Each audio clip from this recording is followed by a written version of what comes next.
All right, today we're diving into a really passionate call for a public theological debate that's come right out of the eager community. It's quite a story. Okay, so here's our game plan. We're going to start with the public call out itself, how this whole thing kicked off.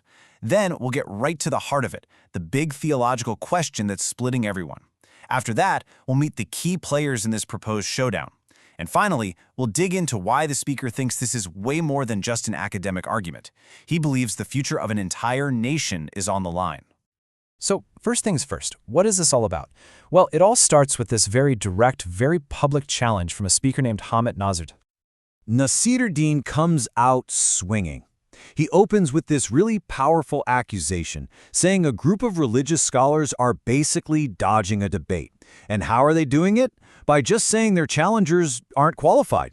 So he's not just issuing a challenge here, you see. He's questioning their courage and trying to force their hand into a public debate. So his demand is actually pretty simple. Get this debate out from behind closed doors and put it on screen for everyone to see. The whole point is to let the community watch the arguments unfold and make up their own minds about who's right.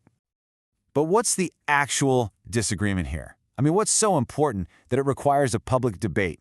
Well, it all boils down to one single, massive question about the most important text in Islam. This is it. This is the question that's causing the massive divide. And as you're about to see, the two sides don't just have different opinions, their views are completely incompatible. For the speaker, the answer to this question literally defines who is and who isn't a Muslim. And right here, this is where the stakes get incredibly high. On one side, you have Nasruddin's perspective. If you accept the Quran, you're a Muslim. Simple. But he claims his opponents have a much, much stricter view. They believe that if you think the Quran is enough on its own, you're not actually a true Muslim at all. I mean, that is a huge, profound disagreement. So, you might be wondering, how does Nasruddin back his side up? Well, his main argument is all about precedent. He says, look, the Prophet Muhammad himself learned about Islam directly from the Quran. So the logic is, if it was good enough for the Prophet, it's got to be good enough for everyone else, right? He argues that being a Muslim is about accepting what the Quran says is allowed or forbidden, and believing in those core tenets it lays out. Okay, so let's put some faces to the names. Who are the actual people at the center of this proposed debate? Well, the speaker's very specific about who he wants on each side. So here's the proposed matchup. And what's really interesting is that Nasruddin, the guy who's making this whole public challenge, doesn't actually nominate himself.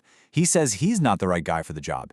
Instead, he puts forward someone named Abdukram Zoyer to argue his side against this panel of 4 established scholars, including Ali Ekber Domula.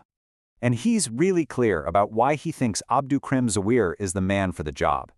He openly expresses his confidence, saying Zoyer has a deeper understanding of the Quran and a real talent for explaining its message clearly. This brings us to the final and maybe most important piece of the puzzle. Why does any of this even matter? I mean, to an outsider, it might just seem like a theological disagreement. But for the speaker, this is anything but an academic exercise.